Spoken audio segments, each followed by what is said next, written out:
Good morning, everyone. Happy Monday.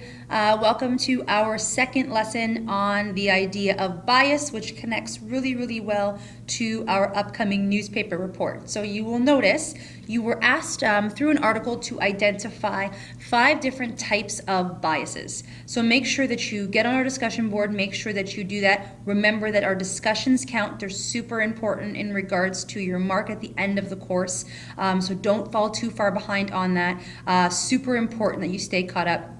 And all of our discussions, in fact, will tie into the end of our course and within our final exam. So keep that under your hats, okay?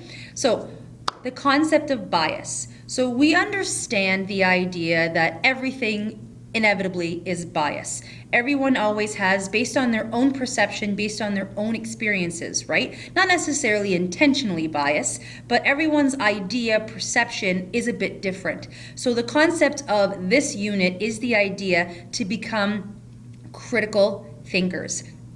We are in an age where we are consumed by information. We have over 3,500 ads that we come across every single day. With social media, with the concept of our digital phones, with the idea of us always being connected, we are in fact bombarded with information, and it is important to always remain critical of that information. Where is it coming from? Who is saying it, rather than just regurgitating information that we hear. This unit, this course, I am hoping, is about creating the skills to be consistently critical, not necessarily skeptical, but critical of the information you receive. And that's kind of what we're focusing on here. So, who's saying it? Why? Do they have credibility? Do they have proof? Can they back up what they're saying? It's so easy for us to sort of hear information and then just repeat it, right? Oh, I heard it somewhere. I don't necessarily know where I heard it.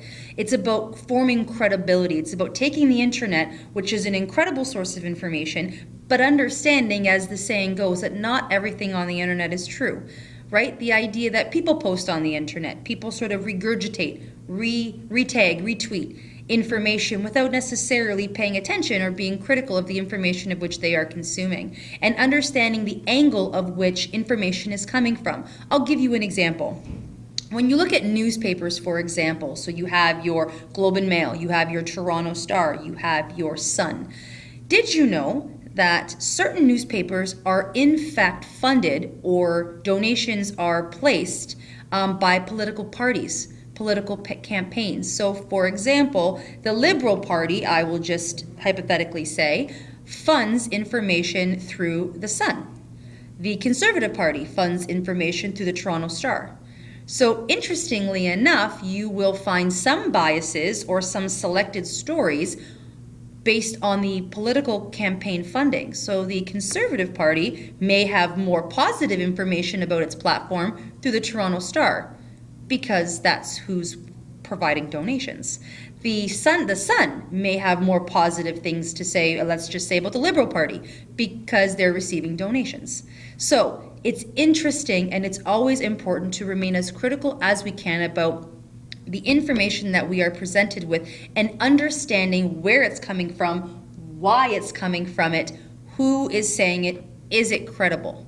Right? Which, I mean, is a more exhausting, and sometimes, well, I should say can be with seemingly more exhausting approach. But it is in fact important when we have so much information that we are not just passing it along, that we are educated, critical thinkers that can sort of divulge truth in every piece that we receive. So it's not to say we're looking for liars, but we're just looking for what really happened, right? What really, trying to really understand, sorry, I'm just trying to articulate it right. We're really trying to understand the truth behind every piece of information that we in fact come across. We know there's photoshops with magazines and the idea of airbrushing and making women and men look a certain way. Same idea with news stories. There's several examples of, I'd say, credible magazines like National Geographic and People that will in fact alter or edit some photos that are news footage to make it look more dramatic, more appealing. So they're creating alternate perceptions and biases to create more revenue, more funding, more marketing. So again, it's just remaining as critical as possible when you are approaching information.